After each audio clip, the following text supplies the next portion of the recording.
Salam sejahtera kepada panel dan juga juri penilai. Nama saya Ching Kui Kun dari SMK Kunak Jaya, Kunak, Sabah. Dan inovasi saya adalah model 7 step board ni.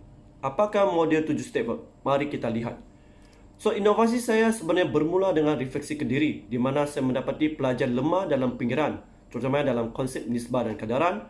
Dan pada masa yang sama, pelajar juga tidak dapat menyelesaikan masalah numerikal stoichiometry dalam persamaan kimia. Dan paling penting, saya mendapati bahawa pelajar tidak dapat menguasai kemahiran berfikir rasa tinggi, iaitu kebat, apabila menyelesaikan pengiran dalam persamaan kimia. Dan pada masa yang sama, pelajar juga tidak dapat menguasai tahap 4 dan ke atas dalam DSKP, iaitu standard prestasi. Dan seterusnya, kita lihat kepada fokus, di mana model ini sebenarnya berfokuskan kepada teori konstruktivisme, di mana saya berharap model ini dapat membantu pelajar membina pengetahuan sendiri dengan learning by doing. Dan pada masa yang sama, model ini sebenarnya berpusatkan kepada murid, iaitu guru sebagai pembimbing pembelajar. Dan paling penting, model ini juga berfokuskan kepada kebat, di mana kita berharap pelajar dapat mencapai tahap 6, iaitu mencipta idea ataupun kaedah yang kreatif. Kita lihat kepada objektif. Objektif utama saya adalah model ini dapat mewujudkan satu suasana dan juga memupuk kebat menyelesaikan masalah pengiraan melibatkan persamaan kimia bagi subjek kimia dengan hanya menggunakan model 7 step board ni. Manakala untuk objektif spesifik, kita lihat yang pertama, model ini dapat meningkatkan kemahiran pelajar untuk menyelesaikan masalah pengiraan melibatkan persamaan kimia, sama ada kemahiran berfikir, kemahiran berkomunikasi ataupun kemahiran memimpin.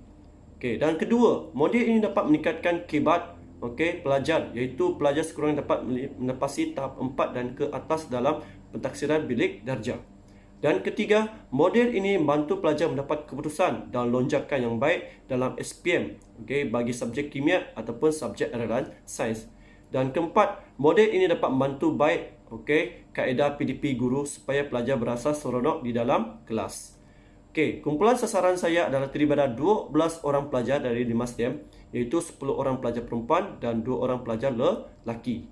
Dan intervensi ini pada asalnya diperkenalkan secara bersemuka. Tetapi apabila tahun lepas, tahun 2020, kita bertemu dengan dan berhadapan dengan pandemik COVID-19. Jadi model ini ditambah baik dan diaplikasi secara maya. Dan model ini telah dijalankan pada 2 Oktober 2020, 9 pagi sampai 10 pagi menggunakan Google Meet.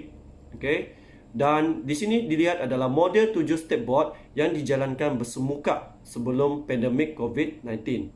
Dan apabila berdepan dengan COVID-19, model 7 step board ini diubah suai dan dijalankan secara maya, di mana dia berteraskan kepada 7 step. Mari kita lihat kepada step yang pertama.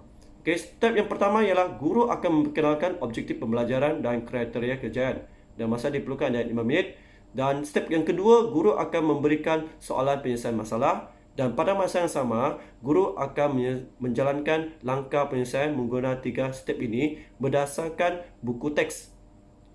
Dan kita lihat pada step yang ketiga, di mana guru akan memberikan satu soalan yang lebih kurang ataupun semirip dengan penyelesaian masalah, dan guru akan meminta pelajar menyelesaikannya. Dan step keempat adalah step yang paling penting dan ditekankan di sini, di mana guru memberi ruang dan masa sebanyak 15 minit untuk pelajar menyelesaikan dalam masa 15 minit. Dan kemudian pada masa yang sama, pelajar akan membentang cara mereka ataupun langkah yang ditunjukkan oleh mereka tanpa merujuk kepada langkah yang saya tunjukkan. So, di mana guru akan memilih 2 ataupun 3 orang pelajar untuk membentang. Dan masa yang diperlukan hanya menggunakan 15 minit seperti yang ditunjukkan di sini.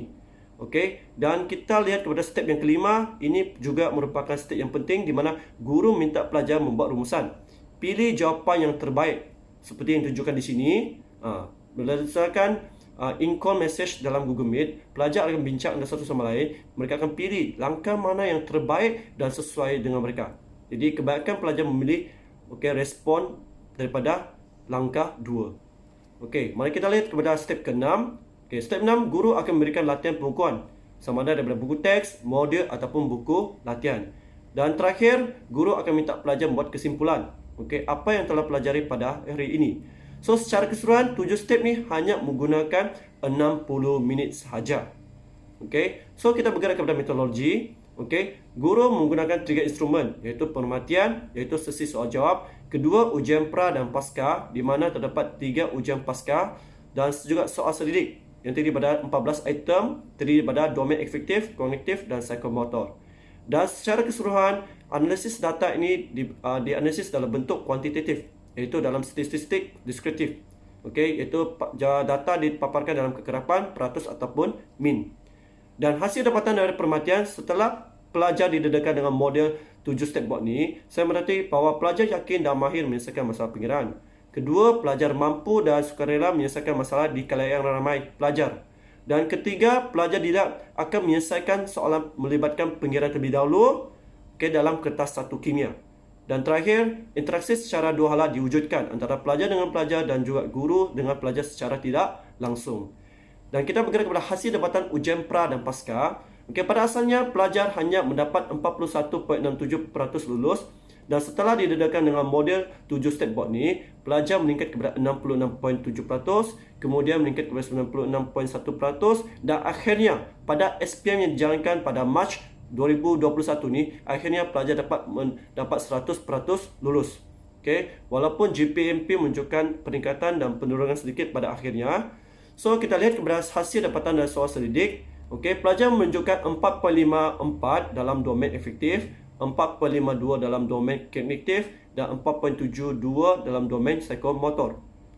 Dan secara keseluruhan, pelajar menunjukkan min puratas keseluruhan iaitu 4.57.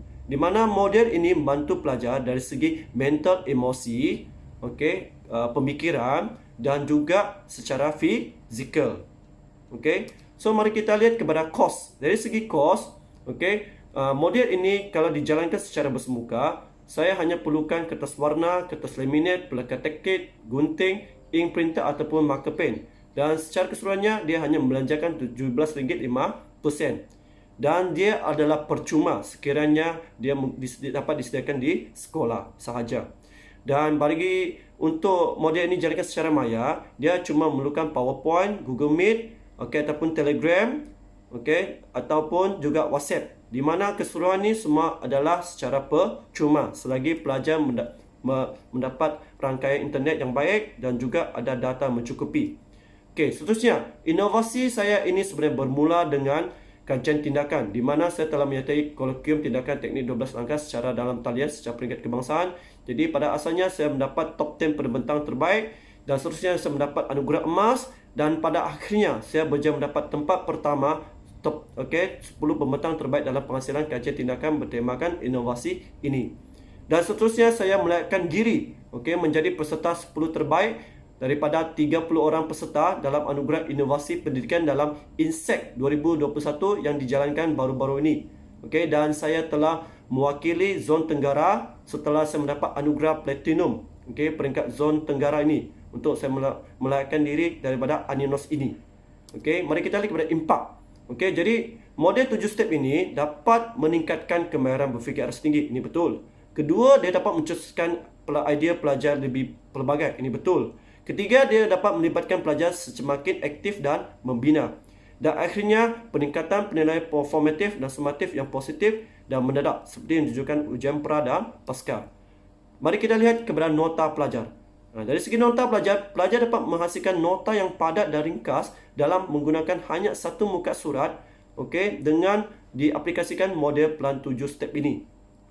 Kedua, paling penting adalah model ini dapat meningkatkan kibat. Seperti yang ditunjukkan dalam sebelah kiri, pelajar menggunakan jadual untuk menyelesaikan soalan persamaan kimia. Dan sebelah kanan ini, pelajar menggunakan 5 langkah untuk menyelesaikan soalan persamaan kimia. So, secara tidak langsung, pelajar dapat mencipta jalan penyelesaian yang kreatif. Dan ini yang kita tekankan. Dan pelajar yang dapat mencipta langkah penyelesaian yang kreatif, kita memberikan dia tahap penguasaan 6. Dan paling terakhir, kita melihat kepada pendapatan pelajar.